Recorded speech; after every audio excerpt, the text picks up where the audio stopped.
Hi, this is the bad boy, Joey Janela, and you're listening to the Going In Raw podcast. Joey Janela always goes in. This is the American Nightmare, Cody Rhodes, and you are listening to Going In Raw. Hey everyone, Kenny Omega here. In case you didn't know, we have an awesome kick-butt show called Steve and Larson's Going In Raw, and they're going to be supporting AEW every week amongst many other things. Goodbye and smooch. Good night. Bye-bye. Hey, friendo, Steve here. And Larson. And welcome back to Going In Raw, the only pro wrestling podcast you need to be listening to right here, youtube.com/Steve and Larson, available wherever podcasts can be found. And, of course, taped live at the Twitch, twitch.tv/Steve and Larson. We're going to get to tonight's Dynamite in just a moment. But first, I want to remind y'all that tomorrow we have a special, we're moving the time just for tomorrow for Numbers Don't Lie. Are we going to do that at 11 a.m.? Is that right? No, we're going to do a news brief at 11, then Numbers Don't Lie at 2. At 2. Okay. So there you go. That's what's happening tomorrow, 2 Pacific, 5 Eastern. So we're moving it back 2 hours, just so you guys know. Yes. So there's that, and then we're also not doing a UK watch along tomorrow. Yeah, I'm throwing a bit of a swerve into the schedule tomorrow. But yeah, he's got some stuff going on. Want to say thank you to everybody rooting us on at Parts Fun Known today. Yes. We are still your Quizlemania Tag Team Champions. We don't have a trophy, so this is my trophy. The Church of Friendos is not just fine; it is growing and getting better and stronger. The Church of Friendos is forever. Yes, forever. And thank you to Adam for putting on another great quiz show. It's always tons of fun going on Quizlemania, even though if it leaves me tired, but that's just because I'm old. Today was a much chiller day. It was like I'm glad it wasn't as mentally taxing. You know, like the 20 questions one. I honestly think that's the one that just kills me whenever we do that. Mm-hmm. There was none of that. I thought it was a really, really fun show today, so be sure to check that out. Sorry for the spoiler, but guess what? We're still the champs. So that was awesome, but just a blast of a time. So yeah, like you said, thank you to Adam for having us on again. Always looking forward to going back on. So that's exciting. If you want to listen to Going In Raw, if you're listening to us in the audio realm, if you want to listen to the show ad-free, there's 2 ways to do it. For $3 a month, you can go to goinginraw.supercast.tech and get the show ad-free there. If you want some bonus content, we've got 2 additional bonus episodes every single week, and that is at patreon.com/Steve and Larson. At $5 a month, you can get show ad-free plus bonus content. One of those, of course, is the Numbers Don't Lie, and right now you can still vote on Lita, the Going In Raw math for Lita. That should be a fun episode. Tomorrow, let's go ahead and dive into AEW Dynamite. Sort of the biggest takeaway for me from this Dynamite was just how stacked next week is going to be. Yeah. They set up some pieces for next week because there's some huge shows coming up next week. Basically, we're getting Dynamite next week is basically going to be a pay-per-view quality card. And then Rampage is going to be 2 hours next Friday. And that's a stacked lineup, too. So it was confirmed tonight, Kenny Omega versus Bryan Danielson. It seemed a non-title match happening next week on Dynamite. Arthur Ashe Stadium, Dynamite Grand Slam. Pretty huge match. They're wasting no time getting to the bout that basically everybody wants to see. Mm-hmm. Smart move. Smart move. In my mind, doesn't matter if it's for the title or not. I just want to see the match. I would guess making it non-title potentially increases the chances that Bryan Danielson are going to win, but I don't think that's a sure thing. That could be one of those things where they put that stipulation out there with the idea, now people are going to think Danielson's going to win, and then something else happens. Yeah, I like the unknown. I like the unpredictable nature of it. I really don't know who's going to win that. I mean, on one hand, you think you bring a big name like Bryan Danielson in, he's got to win, right? Not necessarily. He's a guy who has had no problems putting people over there in the WWE when he was there. He might come here and say, hey, he's your champion. He needs to be strong for the health of the company. At the same time, if you're Tony Khan, you're a promoter, you bring a guy like this in, you pay him a ton of money. Does he lose his first match in? I don't know, but we're going to find out. It might be a crazy wonk finish. It could be a time limit draw. It could be a clean finish with a decisive winner. I don't know, and I love it because of that. Yes. Now, if it was a title match, they'd be like, okay, either Kenny's winning clean or it's going to be a weird finish. There'd be no ambiguity to it, you know? Yeah, because it's gonna be Hangman taking that title off him. And I love that it really just took one solid promo.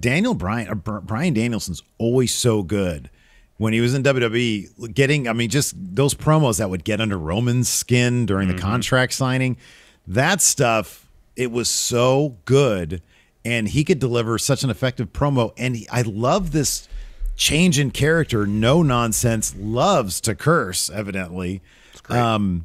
It's a side of him that we didn't really get to see in WWE. No, I love to see it. It's still pretty shocking to me to hear him cuss.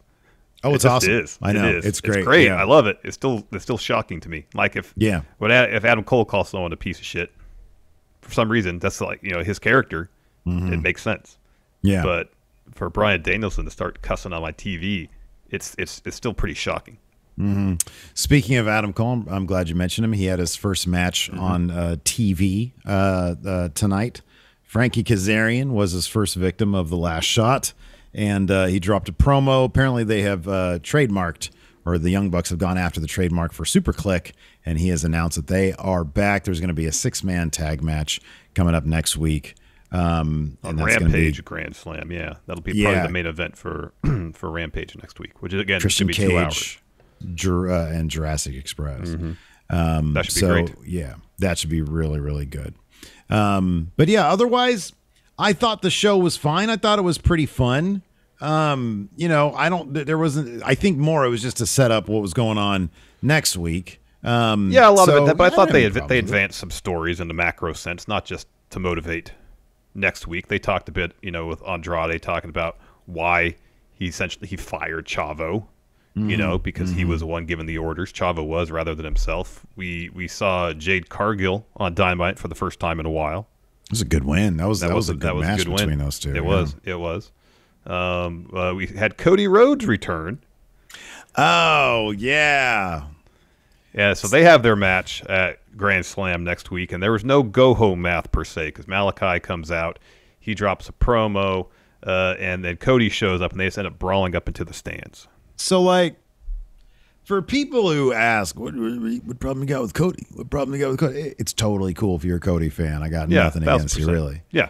But, I just don't think Malakai Black is the type of guy who should be dragged into Cody's celebrity bullshit. Rosario Dawson is one of my favorite actresses. She's terrific. I love her to death. She is stunning, seems incredibly nice, seems like the coolest person. Don't want to see her almost take out Malakai Black, and then Cody comes down, and they have this big brawl, and Malakai Black should be doing cooler shit. I know he should be doing cooler shit, and he should definitely not be taking L's to Cody so early in his AEW career. So let's talk about that. All right, what kind of let's just say from 1 to 10, where would your confidence points lie on that match? It would probably be low confidence. Malakai gets the win because he has to. He has to. But it's super low confidence points. Yeah, okay, 2. I don't. Is it going to be on Rampage or Dynamite? Dynamite. Dynamite. What else is on Dynamite? Well, you got Kenny and Danielson. You got Ruby Soho versus Britt Baker. That's a high confidence points for Britt Baker. Yeah, Britt will win that. Kenny Danielson is low confidence points. Yeah, I don't know what's going to happen there. The is the Miro Fuego match on Dynamite? It's either on Dynamite or Rampage. Okay. That's obviously one of the highest confidence points. Yeah, that's all the confidence points right there. Miro getting that win. Yeah. But yeah, I mean Kenny and Danielson, that's low confidence points. So is Cody versus Malakai. I agree with you. Yeah. I would still like to think that Tony Khan and AEW be smart enough to realize Cody can't get this win. Down the line, 5 years from now, when Cody's more of a part-timer than he already is, he can come in and get that win. But That's in 5 years. How do you tell the EVP that was responsible for a lot of what we see? Yeah, dude.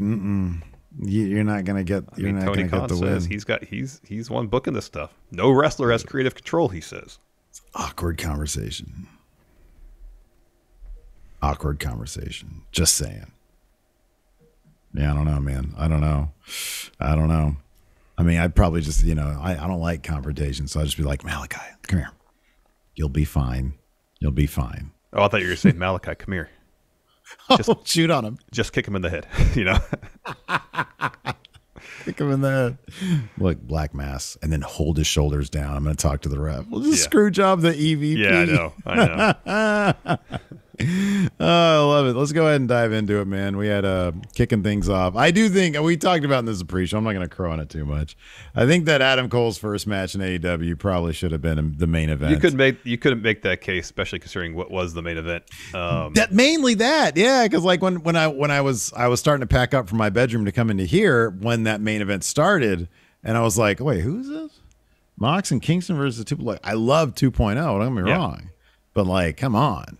This is not like it's either that. I understand this is to set up Mox Suzuki and Suzuki Gunn and all that stuff, but it's like it's Adam Cole's first match. Well, I made this point in the pre-show, and I'm not going to harp on it, but we've seen countless times just last week on Rampage where the hot match, one of the, if not the most eagerly anticipated match on the TV program, they'll lead off with to get people to tune in.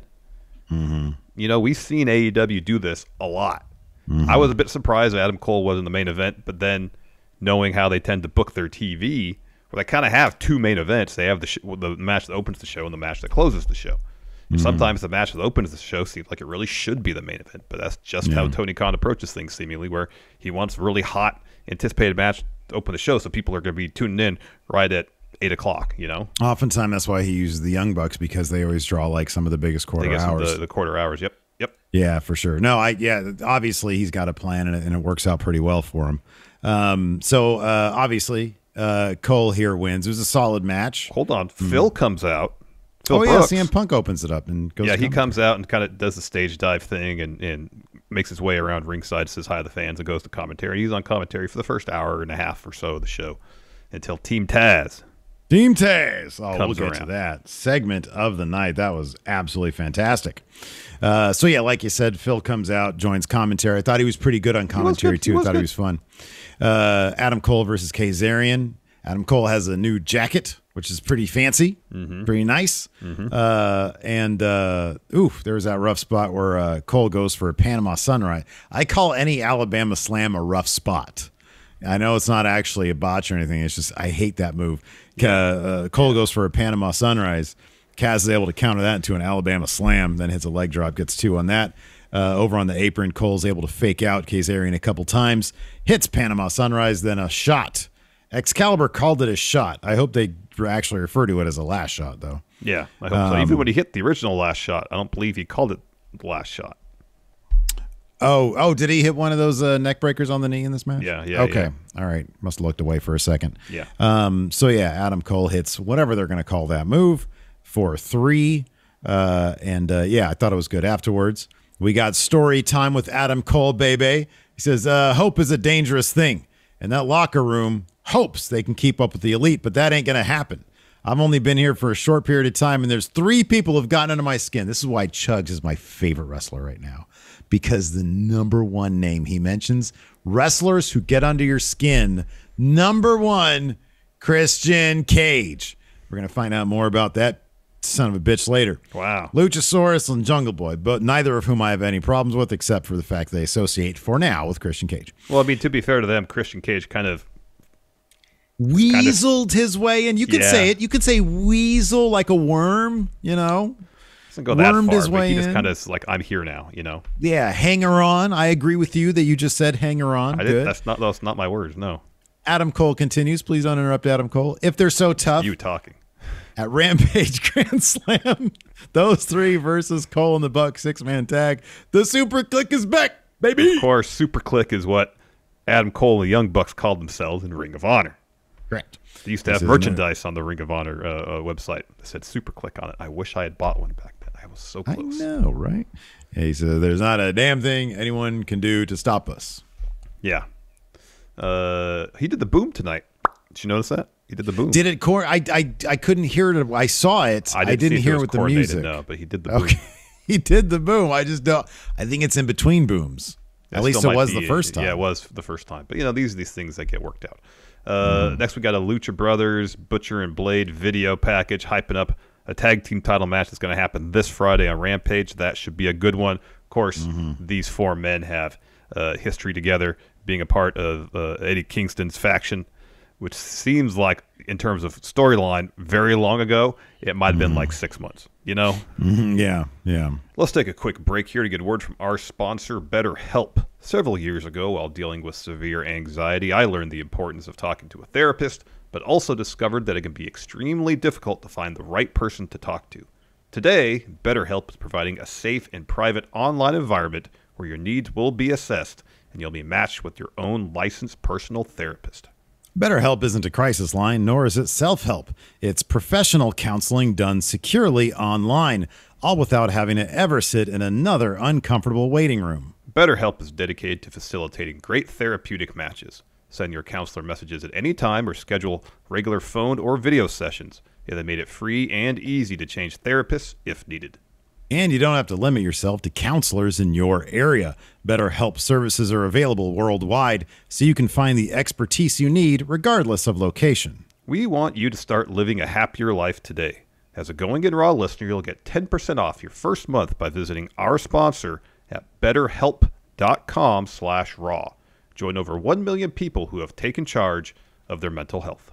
Again, that's BetterHelp, HELP.com/raw. Let's get a word here from our sponsor, Amazon Music. Since all the friendos out there are listening to this show, it's safe to assume you love listening to podcasts. Well, you'll find a ton of podcasts, including this one, Going In Raw, on Amazon Music.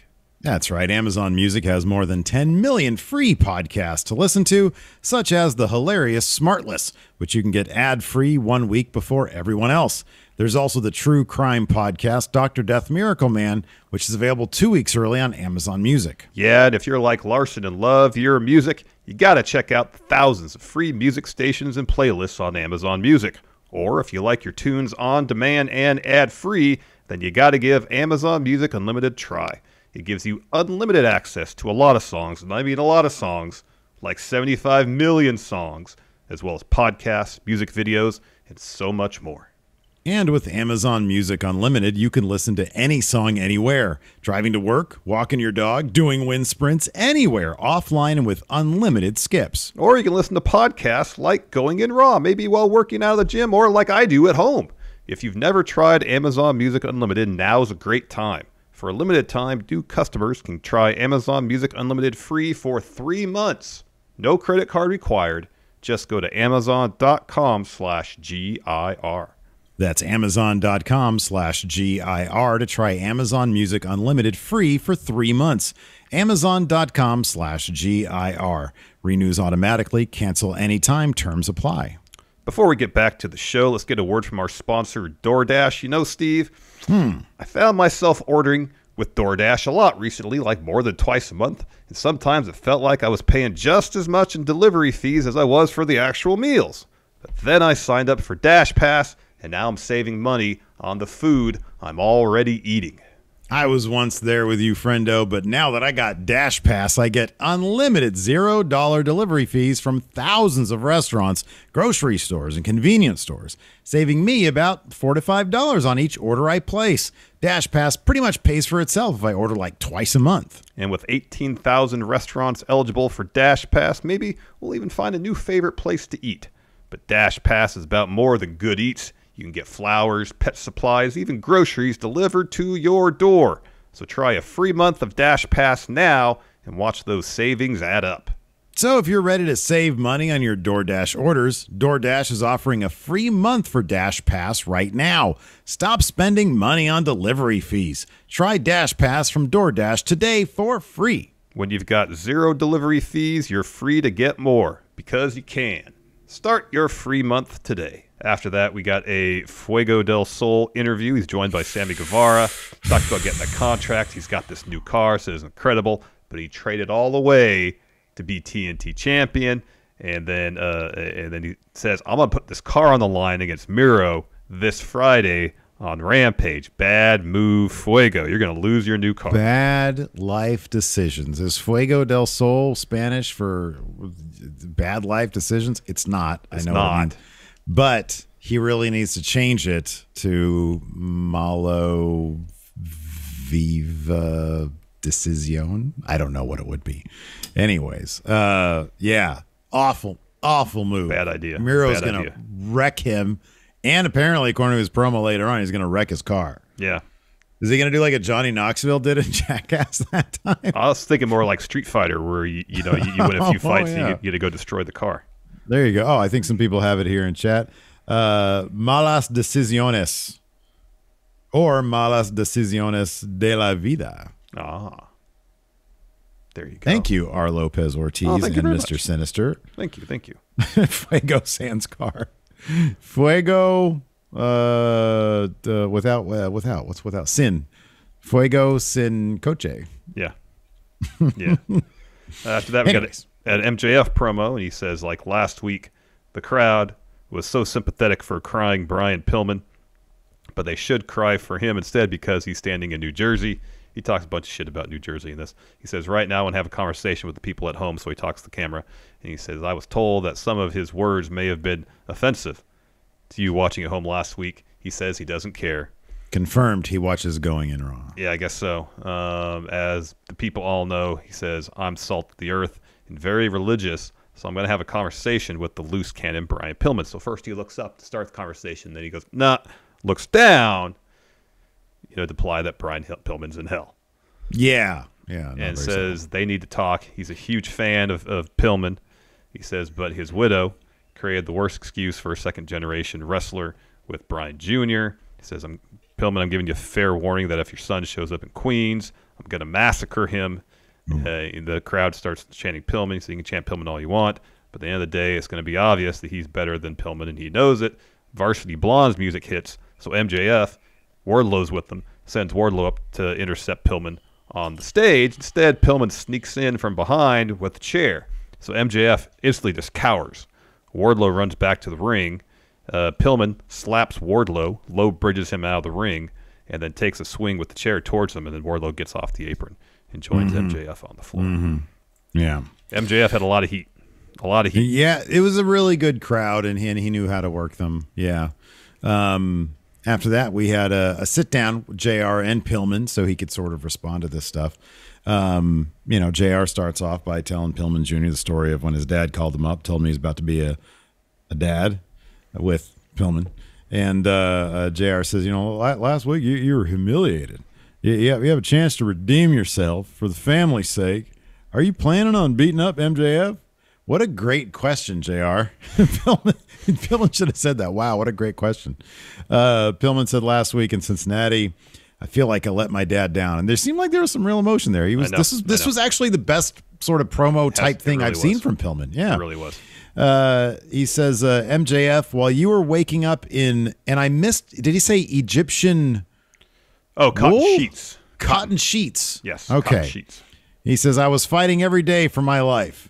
I might be well put together. I graduated college, but my upbringing was feral.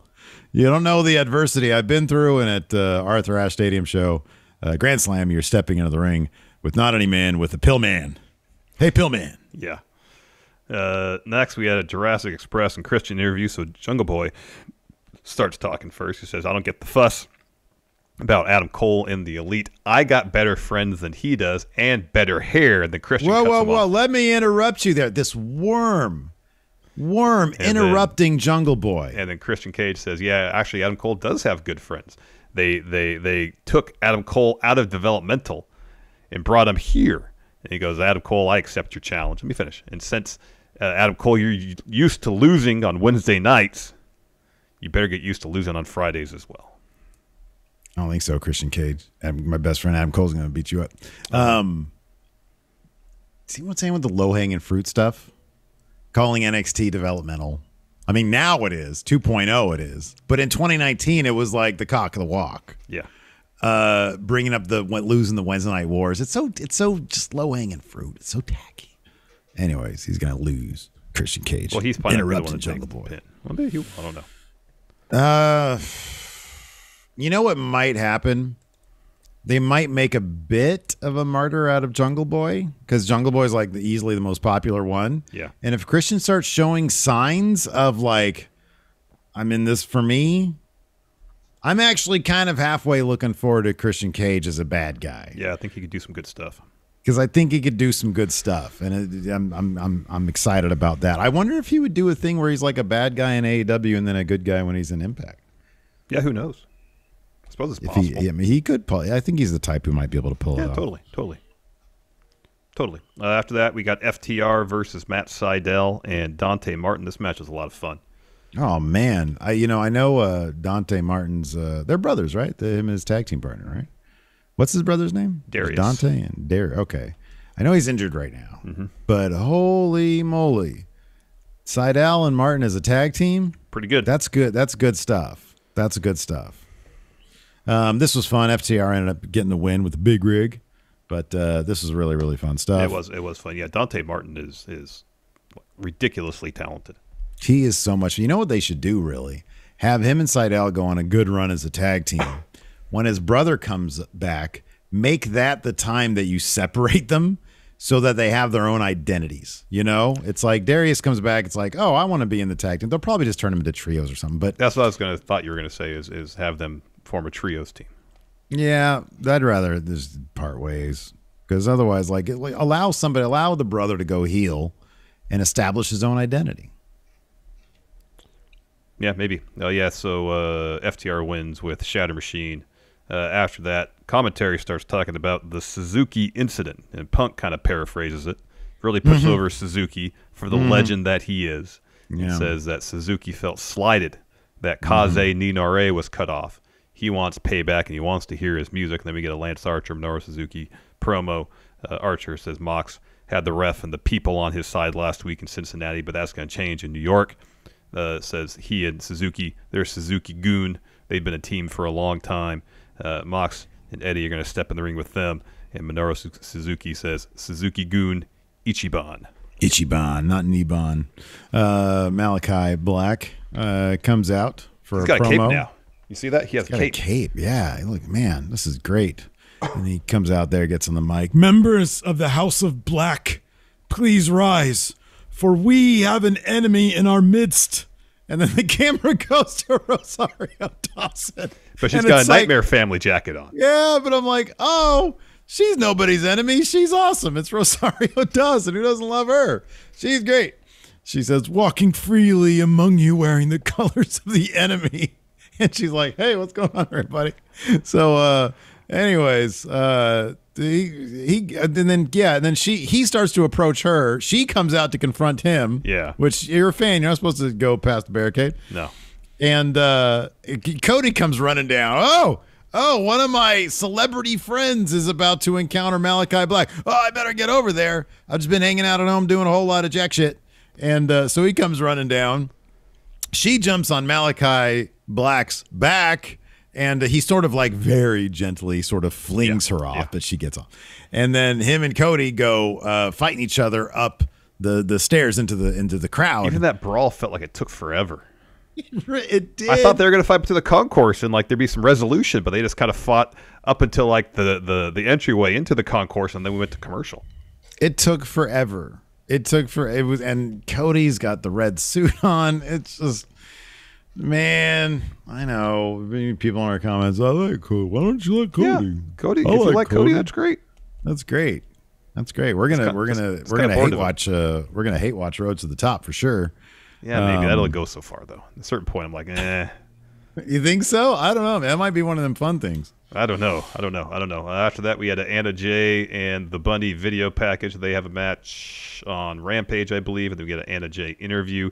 She starts talking about how it's a huge deal for her. She's basically interrupted immediately by Evil Uno, and he's talked about how he's going to lead the way, but then he's interrupted by Alex Reynolds, and he's like, oh, some kind of leader you are interrupting Anna's interview. And Uno gets on him about leaving the Dark Order, and Reynolds says, "Yeah, I left because you're a dumbass." Everybody starts arguing. Anna tells him to be quiet. If they can't get it together, I'm going to go out for my match on Rampage by myself without them. And then John Silver says, "Even me?" And she's like, "Yeah, even you, John Silver." And then her entire leave. What a mess. What an absolute. Dark Order's not fine. No. They're a disaster. They're a mess. My notes here say, FFS. That means for fuck's sake. Dan Lambert. He's in the ring with America Top Team, Men of the Year. Yeah. Says, starts ranting. Oh, the AEW men you can tell what kind of people are by the shirts they buy. All the men's small shirts are gone and the women XL shirts are gone. But he honestly does not go on too long because thank God Judas has never sounded so good. I know. Jericho and Hager come out.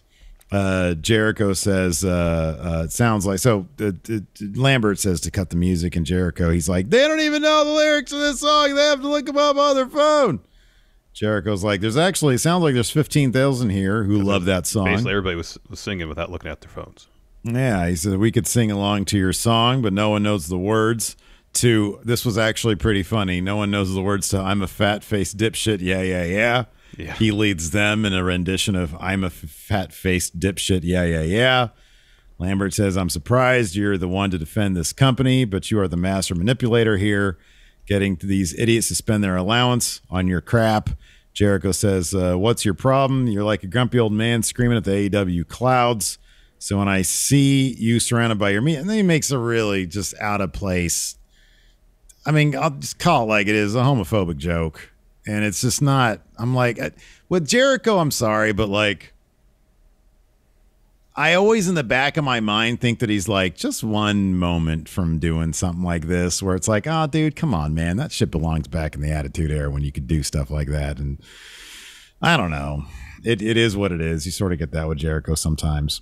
So anyways, he says, you rely on intimidation and scare tactics. Jake Hager here is undefeated MMA. Although if you've seen the guys he's beat, is really not that impressive. He says, I've mixed it up with MMA guys backstage, and he references Brock Lesnar and Goldberg. Yeah. And he says, like Mike Tyson says, everyone has a plan till they get punched in the face. So why don't we come down and punch yours? Lambert says, if this is going to go down and you want to see the Men of the Year take out the inner circle jerk, you're going to have to do it in a real city, not this shithole. He says, we'll see you in the Big Apple. Jericho says, okay, Paige Scorpio, we're going to beat the living hell out of you, and there's going to be no escape from New York for you. Oh, wow. Phil really popped for that John Carpenter reference there. He's a big John Carpenter fan, I apparently. mean, how can you not be? After that, we got a Gun Club video package. So Billy's like, hey, no one has been more disrespected than us in AEW, and here's why. They say wins and losses matter, and they're all undefeated. And not just like 1-0, 3-0. Like one of the Gun kids is like 24-0. Yeah, but it's all on Dark Elevation. I know. Strength of opponent matters, yes, as it should. And it's all in trios tag matches. But that's their bone to pick, and I'm happy they brought it up because I've seen that on Twitter for weeks about how Colton has like this incredible record. Yes, I know it's on Dark and in trios and tag matches and stuff. But anyways, at least they take the angle and they bring something up, and I appreciate that.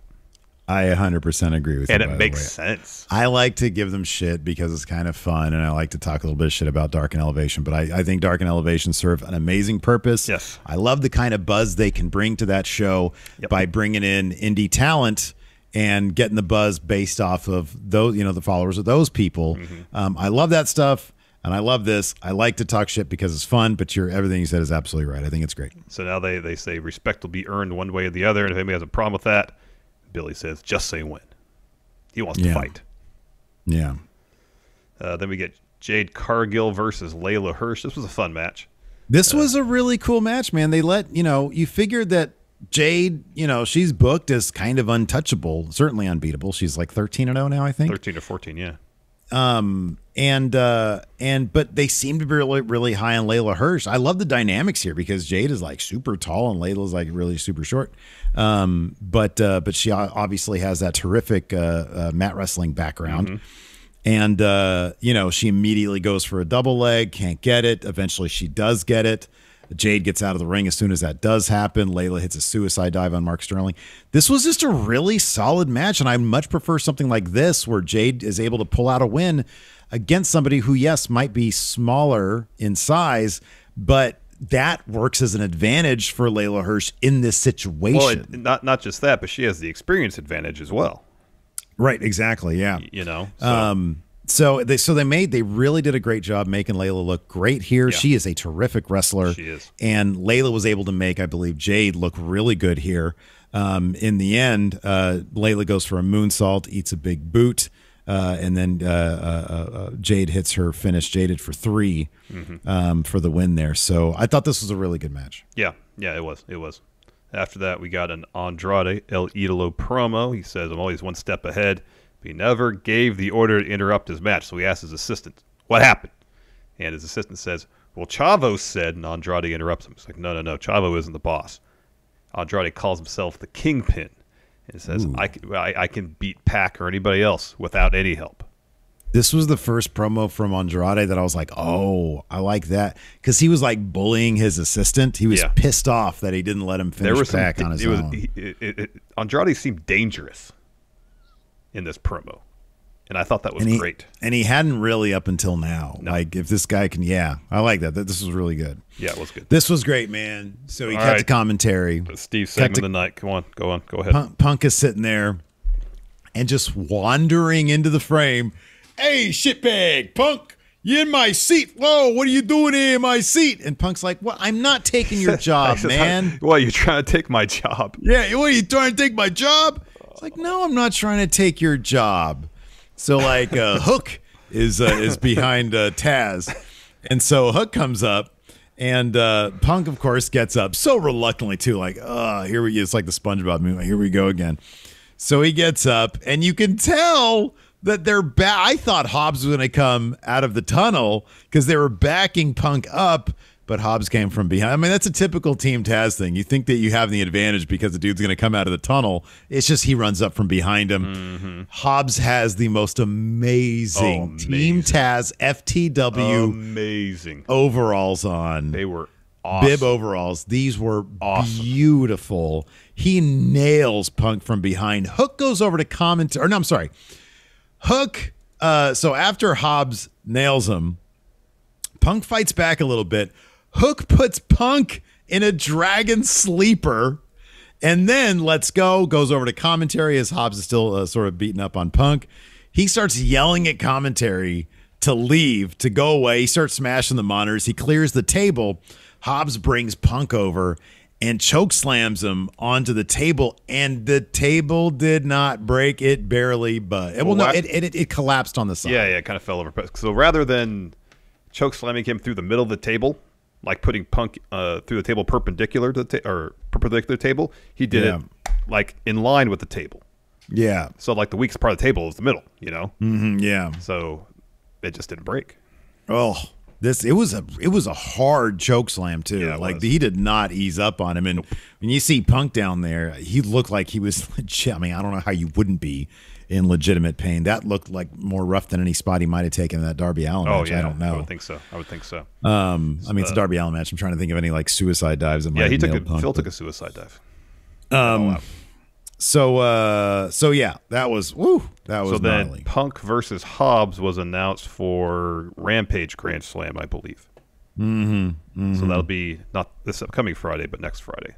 Another huge show. So then speaking of Darby Allin, we got a Shawn Spears promo hyping up his match against Darby next. A lot of creative use of ring steps in this one.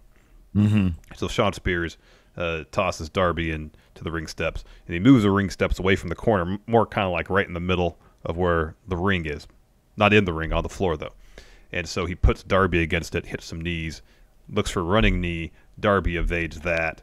And they came into play at the end, the stairs did. So towards the end, Spears is trying to hit a C4 off the apron onto the steps on the floor. Darby reverses, hits a stunner across the top rope. This knocks Spears onto the ring steps where he's sitting there. And then Darby hits a suicide dive on Spears, flinging him off the ring steps. It's actually a pretty cool spot. Puts Spears back in the ring, hits a coffin drop to get the win. FTR come into the ring, after Sting gets in. They step up to Darby and Sting. Brawl breaks out.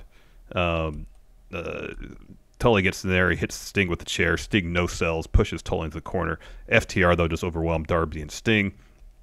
So then first FTR hits an assisted pile driver on Sting, and then Tully comes in with a towel and wipes off his face paint, something Spears had done earlier to Darby in their match. Mm-hmm. Yeah, that was oof. That was pretty rough, man. Mm-hmm. You can't be showing us Steve Borden. It's not good. Well, we've seen Steve Borden before. What? What are you talking about? Oh gosh, just all right. That shit used to come off all the time. Yeah, I know. That's what I'm saying. We've seen it before. He had a dinner for three where he didn't wear anything. Yeah, none. That's right. It's weird. Yeah. So then we got the Bryan Danielson interview next. So Shivani asks him about the match with Kenny, and Daniel Bryan's like, well, let's ask the crowd. And as he's doing that, Kenny and Don Callis interrupt. Callis says, I've heard enough. The hippie millionaire, everybody's hero. He says, I listened to you all week. What a sanctimonious SOB you are. It must have been hard to make such a tough decision to come to the company that was built on the back of Kenny Omega. He says, well, Bryan, you said you made your decision for the betterment of the business, and people call me a carny piece of shit. But he says, but I take that back, because Kenny corrected me. He knows a thing or two about you. And he said, this is really how Bryan Danielson is, so you're not a carny piece of shit. You're just a mark like the rest of the fans. He says, who do you think you are coming in here dictating who gets title matches? Yeah, so Bryan says, he says, someday, Kenny, this is going to be about the title, but right now it's just about who's better. Let's give the people what they want. Kenny Omega versus Bryan Danielson. What do you say? Callis says, no way. And Bryan says, shut up, you piece of shit.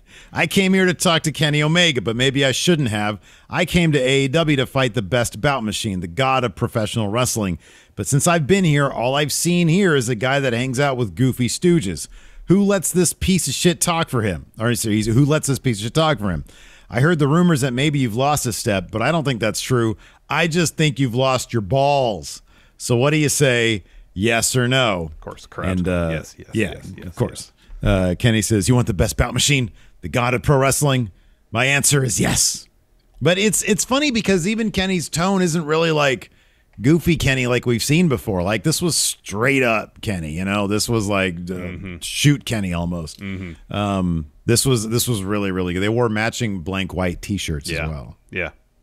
Nice touch. After that, we had a Miro promo. He tells Fuego that everyone that he's redeemed has had a better career after, and everyone was smart enough to walk away from Miro after being redeemed. So why are you calling me out? They say that you don't put your hand on a stove that would burn you, but Fuego, you're gonna touch a knife that will cut you. And he says, you put your car up against God's favorite champion, I'm gonna bash in your head. I'm gonna bash in your car. He says, I didn't catch this exactly. He said about Fuego's family will thank Miro. Yeah, because he had mentioned at the beginning that everybody that he redeemed had their careers enhanced. Yes. So, yeah. And it said, these are the words of the Redeemer. Miro's the best. In 90 seconds, he could say so much. And it's so poetic, his shit, and melodic. So yeah, it's so great. Good. You mentioned it earlier. You said it's like it's written in meter. Yeah. There's a rhythm to it. Man. Yeah, it's really good. Yeah. After that, we had a cheesy Matt Hardy, Orange Cassidy thing. Orange Cassidy, you broke my nose. Didn't they just run this on Rampage or something? You owe me a debt, and I will collect it. I'm sick of your antics. I'm going to take away everything you think is cool. I'm going to turn Orange Cassidy into the orange egghead. Like that was his punctuation mark right there. I know. And then we had the main event, Eddie Kingston and Jon Moxley versus 2.0. This was less of a match and more of a brawl all around the ringside area. Not a whole lot of structure to it. In the end, Mox and Kingston get the win, hitting a clothesline half-and-half combo on Jeff Parker for the victory. And then you hear Kaze Ninare. Minoru Suzuki is in the building. He takes his time before he steps out on that ramp. He's getting his song played. Yep. And so it's nearly it's like at the pre-chorus where he finally comes out. He slowly makes his way to the ring, gets on the apron as it picks up, as the crescendo of the chorus about to hit. You get the Kaze Ninare. He gets in the ring to throw down with Mox, and then Archer pulls Kingston out of the ring. So they start brawling up into the crowd. Mox and Suzuki brawl ringside. They eventually find their way on top of the timekeeper table. Suzuki's looking for a pile driver. Instead, Mox clocks him with the mic right in the eye, and then they end up fighting through the crowd as the show goes off the air. Is there any way Suzuki Gun wins this match? Uh-huh. Eddie Kingston gets pinned by Lance Archer? Mm-hmm. I don't know how many confidence points I'd put on that. But you got to figure they're going to split this. This is Suzuki. I know. But he's also leaving. He's not going to be around but Archer for isn't. a while. That's a good point. Want to give a shout out to some patrons here. John Lawrence, Monochromatic Vice, and Alex Lavoie. Thank you very much for your support. We appreciate it. Specificity is dead corrects me. Says the Miro line was, "You're going to put your throat on the knife that spared you." Oh, yeah. Even better. Good. Even better. That's so good. I know. Like, so you want to just soak it in, but it's like it's hard to go back and take notes, but I want to just soak it in. I know. Yeah. Totally. That's good stuff. I just put up a Patreon thread because I forgot to during the show. So Twitch chat, we're going to need your help today. Oh, we got plenty here. Give us a lot of good questions. Caleb with sub, thank you so much. I'm trying to catch up here. So Jorge D. Yeah, Jorge D says, honestly, what will Cody do after he takes the golden shovel to Malakai Black? He does not organically fit anywhere on Dynamite because he isolated himself in Cody Island and took himself out of the world title picture. Waiting for the next former WWE guy. Oh, it's going to be Cody versus Wyndham Rotunda. That is so likely. And it's going to be the same thing. Wyndham Rotunda beats him in a squash match. And then Cody goes to film something. And then he comes back and he beats him. For Cody... He's got to integrate back into the regular rotation, you would think right? At some point, yeah. I mean, he can't go after the world title, but he can go after the TNT belt. What about Big Show? Cody versus Big Show. I mean, they're allies now. Nobody wants to see that shit. No, nobody wants to see that. Well, who's he? Who's Andrade has a thing with Pac? Maybe Andrade. Yeah. I mean, Pac, Andrade's still kind of isolated a little bit. Mm-hmm. He's just there with Pac in the Death Triangle. Maybe Andrade. Garaz says, I'm starting to think that Tony Khan has the spreadsheets that shows the opener is more important than the main event. It's entirely possible. That would not shock me at all. But he also understands how important the main event can be. I mean, when there's a match for like a championship, that's the main event. Yeah, exactly. Unless it's the tag titles. Sometimes that opens the show. Mm-hmm. Yeah. Hurricane says, in kayfabe, shouldn't Miro try to redeem Malakai Black? That's definitely a match I would want to see. That's a feud I would love to see. Yes. Specificity is dead. I don't know why. I have a strong feeling that Buddy Matthews is going to come out at the end of the Malakai Cody match. Also, I'm pretty sure they mentioned Danielson Omega match wasn't for the belt. Yes, that definitely was. Yeah, he said one day this is going to be for the belt, but it's not today. Anthony R says, how many black masses is Cody going to kick out of? Or is he just going to block it? He won't kick out of a black mass. I'm going to say one. He's not going to kick out of a black mass. I'm going to say one. He'll do it. No. Maybe not. If he loses the match, he'll kick out of one black mass. If he wins the match, he'll narrowly avoid a black mass. That's my guess. Okay. I mean, dude, Arn blocked one, man. It's not booked that strong. That was a terrible idea. But they did it. I know. It was awful. Awful idea. Heel Long Heavy, what should Dark Order do in 2 weeks since they'll be in Brody's hometown? So Dynamite will be from Rochester. That's going to be an emotional show. Mm-hmm. They should figure their shit out, maybe. Yeah. Got that right. Dang says, I did like how Malakai dropped Rosario. It was very smooth. It was very smooth. It looked like there was some force to it, but he knew how to make it just look like that. Oh, cool. We got more on the Patreon here. Let's see here. Dave Matushek, how is the second hour going to affect Rampage's ratings come next week? I think it's going to be less about the second hour. I think it's going to be more about how stacked that card is. Yep. They really know how to build to like a special episode. So I think the ratings are going to be pretty good for Rampage. Yeah, I think so too. Matthew Shipman, Punk just took AEW's first announce table bump. If I'm not forgetting something, who should be the second? Didn't they do one before? I feel like they've done that before. I could be totally wrong, but I feel like they've done that before. They've done some pretty crazy shit in their short 2 years. Who should be but I mean, the question is like, who should be the next person to take? Didn't Darby didn't he put somebody through the announce table with a coffin drop or something? Didn't somebody come off like a high spot or something? Yeah, like I thought that was Darby. Yeah, that sounds right. Or like a Jackson brother? I don't know. They did some spots on the stage, but not the commentary desk with tables, I think. Who should be next? Christian Flat Cage. says it was Darby and Hardy. Okay. Christian Cage should be the next person to go through announce table. Yeah, I knew you were going to say that. Moses poses, are there any moves that you don't like due to the payoff pain ratio? For example, the superplex seems like it hurts a lot. Doesn't really do much for me as a move. That's the Alabama Slam. The Alabama Slam. I hate that move.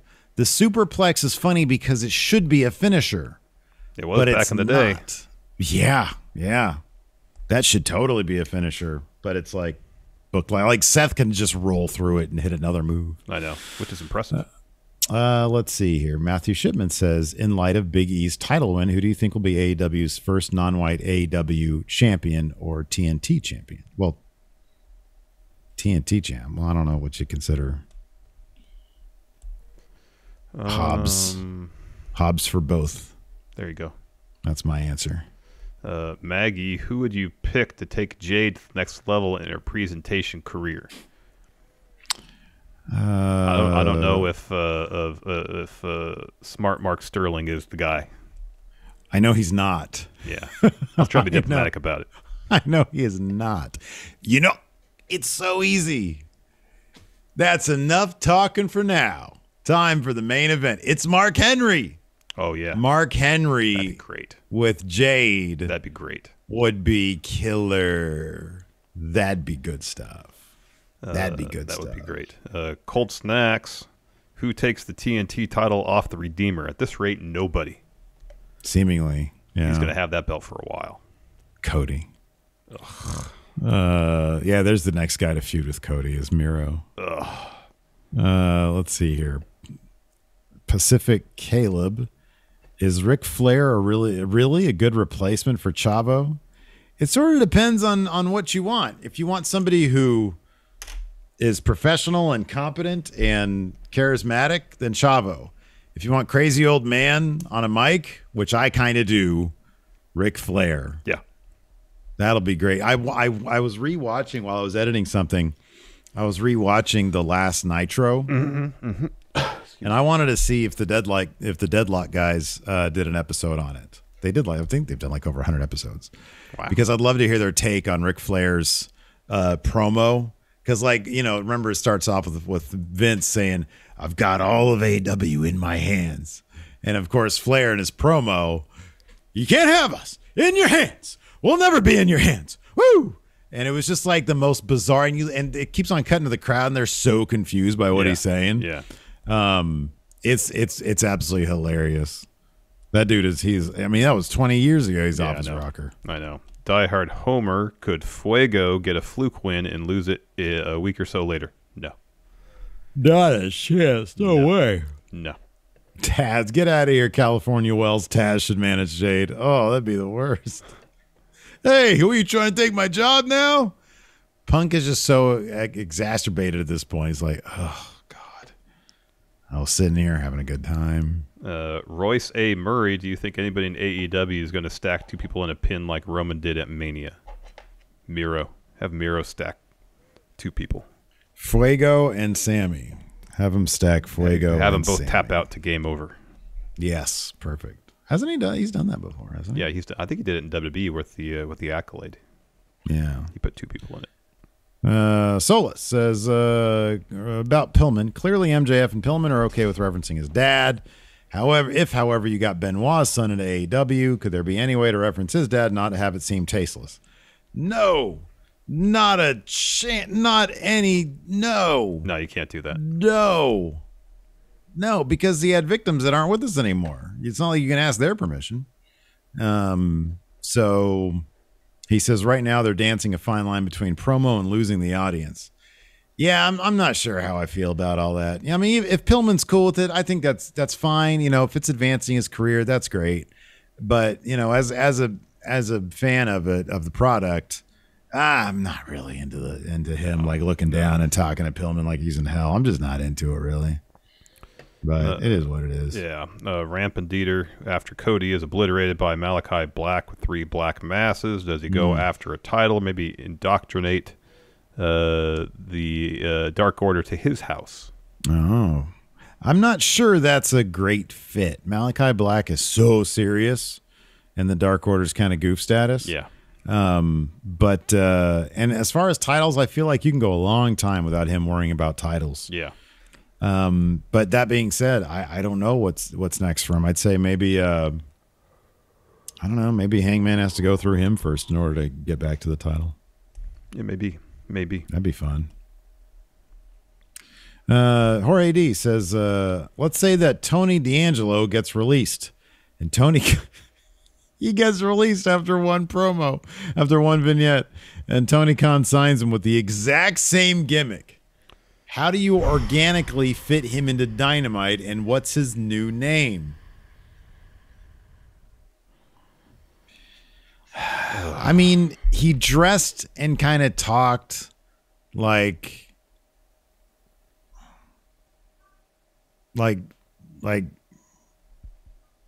what if he makes him into like a boxer like Rocky Balboa? That's terrible too. That's all bad. I don't know.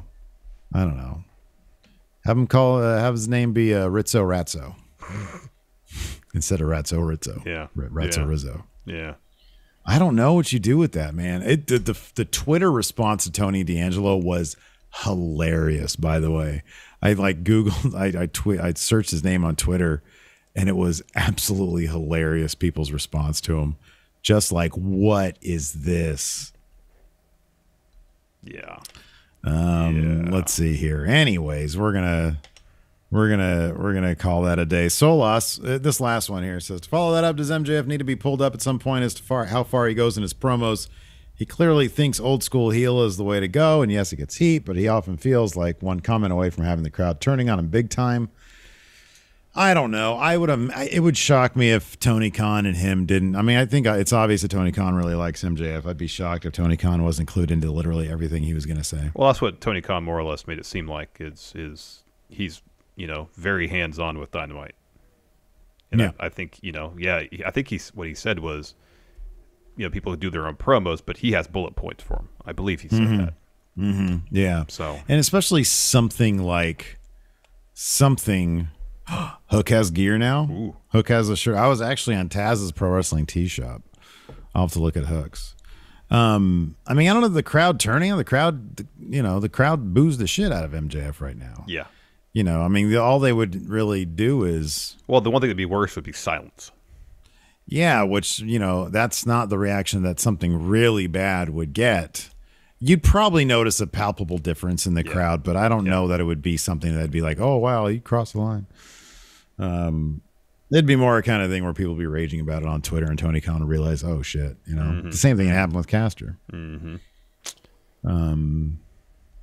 Anyways. Arlo Lopez Ortiz says, in the fight card with Hobbs and Punk, Hook has his gear on. Wow. So, he's got wrestling attire on. Is that what you're saying?